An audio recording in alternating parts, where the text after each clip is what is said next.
സീതാറാം യെച്ചൂരി രാഷ്ട്രീയത്തിലെ ഇടതുസ്വരമായി ജനഹൃദയങ്ങളിൽ ഇടം നേടിയ വ്യക്തി.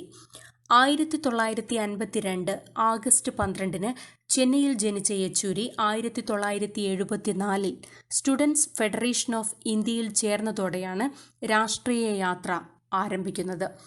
3 തവണ JNU സ്റ്റുഡൻസ് യൂണിയൻ പ്രസിഡന്റും പിന്നീട് SFIയുടെ അഖിലേന്ത്യാ പ്രസിഡന്റുമായി പാർട്ടിയിൽ അദ്ദേഹം തന്റേതായ ഇടം നേടിയെടുത്തു.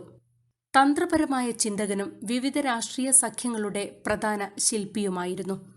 ഇന്ത്യൻ ആഗോള വിഷയങ്ങളെക്കുറിച്ചുള്ള തന്റെ മാർക്സിസ്റ്റ് വീക്ഷണം വ്യക്തമാക്കാൻ ലേഖനങ്ങളും പുസ്തകങ്ങളും ഉപയോഗിച്ചുകൊണ്ട് യെച്ചൂരി മികച്ച എഴുത്തുകാരനും കോളമിസ്റ്റുമായി. പാർട്ടിയുടെ കേന്ദ്രവാരികയായ പീപ്പിൾസ് ഡെമോക്രസിയുടെ എഡിറ്ററായിരുന്നു അദ്ദേഹം. 1984 CPIMന്റെ കേന്ദ്ര കമ്മിറ്റിയിലേക്ക് തിരഞ്ഞെടുക്കപ്പെട്ട് സ്ഥിരം ക്ഷണിതാവായി.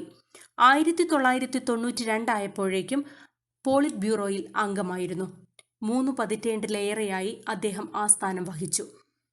2005 മുതൽ 2017 വരെ പശ്ചിമ ബംഗാളിൽ നിന്ന് രാജ്യസഭാംഗമായി യെച്ചൂരി സേവനമനുഷ്ഠിച്ചു. പ്രകാശ് കാരാട്ടിന്റെ പിൻഗാമിയായി 2015 CPIMന്റെ ജനറൽ സെക്രട്ടറിയായി. 2018 2022 2 തവണ ആ സ്ഥാനത്തേക്ക് വീണ്ടും തെരഞ്ഞെടുക്കപ്പെട്ടു. ശ്വാസകോശ സംബന്ധമായ അസുഖത്തെ തുടർന്ന് 2024 സെപ്റ്റംബർ 24 അദ്ദേഹത്തിന്റെ അന്ത്യം.